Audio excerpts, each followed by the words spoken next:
Hello बच्चों, चलिए प्रश्न को देखते हैं। प्रश्न है, सल्फर की प्रथम आयनन ऊर्जा फास्फोरस की अपेक्षाकृत रिक्त स्थान होती है। देखिए बच्चों, यहाँ पर बात करें प्रश्न की मुख्य अवधारणा की। मुख्य अवधारणा, देखिए बच्चों यहाँ पर ध्यान दें, जो हमारे पास में आयनन ऊर्जा होती है, आयनन ऊर्जा, आयनन ऊर्जा क्या होती है?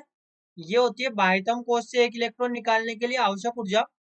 बाह्यतम कोश से, यहाँ पर इस प्रकार से लिखें, किसी उदासीन परमाणु के, किसी उदासीन परमाणु के बाह्यतम कोश से, बाह्यतम कोश से एक इलेक्ट्रॉन, एक इलेक्ट्रॉन निकालने के लिए, निकालने के लिए आवश्यक ऊर्जा, आवश्यक ऊर्जा हमारे पास में आयनन ऊर्जा कहलाती है।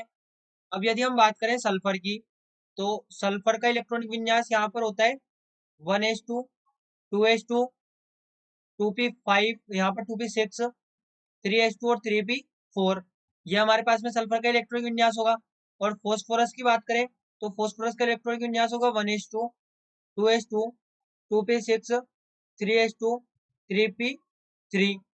तो अब यहाँ से यदि हम ध्यान दें तो जो फॉस्फोरस है, फॉस्फोरस में 3p3 है। 3p3 का अर्थ क्या हुआ? अर्धभरित p कक्षक है, अर्धभरित p कक्षक। और जैसा कि हम जानते हैं कि जो अर्धभरित p कक्षक है ये होते हैं स्थायी, ये होते हैं स्थायी। तो यहाँ से ये आसानी से इलेक्ट्रॉन नहीं देगा, आसानी से इलेक्ट्रॉन प्रदान, आसानी से इलेक्ट्रॉन प्रदान नहीं करेगा, नहीं करेगा। और जब ये आसानी से इलेक्ट्रॉन प्रदान नहीं करेगा तो यहाँ पर इसका जो आयनन ऊर्जा होगी वो बहुत अधिक होगी। आयनन ऊर्जा, आयनन ऊर्जा बहुत अधिक, या फिर आयनन ऊर्जा अधिक होगी, आयनन ऊर्जा अधिक होगी। वहीं पे हम सल्फर की बात करें तो सल्फर से यदि एक इलेक्ट्रॉन निकाल दिया जाए, एक इलेक्ट्रॉन निकाल दें, तो यहाँ पर ये 3p3 हो जाएगा।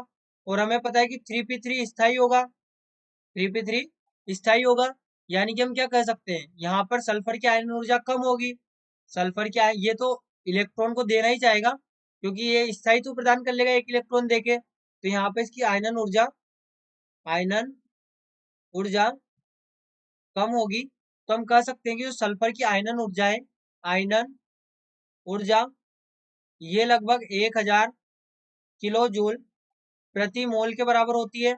वहीं पे जो फॉस्फोरस की आयनन ऊर्जा है, आयनन ऊर्जा, वो यहाँ पर होती है 1012 किलो जूल प्रति मोल। अब यहाँ पर ये देखें कि हमसे कहा गया प्रथम आयनन ऊर्जा, और प्रथम आयनन ऊर्जा का अर्थ क्या है कि प्रथम एक इलेक्ट्रॉन निकालने के लिए। द्वितीय आयनन ऊर्जा का अर्थ उसके बाद एक और इलेक्ट्रॉन निकालने के लिए कहेंगे तो फिर वो द्वितीय आयनन ऊर्जा हो जाएगी। अभी हमसे प्रथम आयनन ऊर्जा की बात की गई है, तो प्रथम आयनन ऊर्जा तो किसकी अधिक है?